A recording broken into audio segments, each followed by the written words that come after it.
Русский государственный музыкально-драматический театр представил премьеру спектакля «Паспорт», посвященного 70-й годовщине депортации ингушского народа в Казахстан и Среднюю Азию. Непривычный подход к теме депортации не оставил зрителя равнодушным. Зарема Евлоева подробнее. Это история русской девушки, которая, выйдя замуж за ингуша, разделила все тяготы репрессий вместе с новой семьей. 23 февраля разделила ее жизнь на «до» и «после».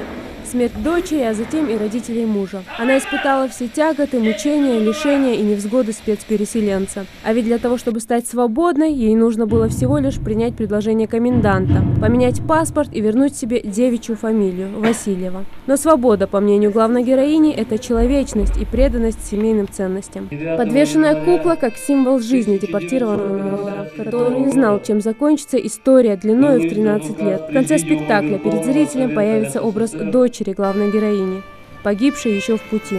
Она срывает куклу и прижимает к сердцу, будто родная земля наконец примет своих детей. Идея написать сценарий о депортации ингушского народа у Михаила Базоркина назрела после просмотра моноспектакля Национального драматического театра Республики Калмыкия «Голубоглазая каторжанка» в постановке Бориса Манджиева. И теперь гости из Калмыкии приехали специально на эту премьеру. Это были такие истории, но в данный момент, на сегодняшний день, новейшей России, эта тема, она сплачивает, не разъединяет народы. Эта боль должна объединить нас всех. После спектакля зритель долго не отпускал актеров. Бурные аплодисменты, как знак благодарности и восхищения работой театра. А некоторые гости из зрительного зала вышли на сцену поделиться эмоциями и выразить благодарность.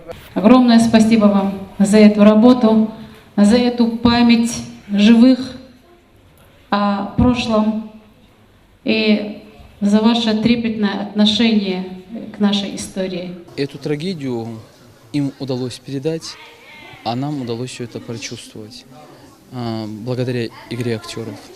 Зрители смогут посмотреть спектакль «Паспорт» 26 февраля в 13 часов.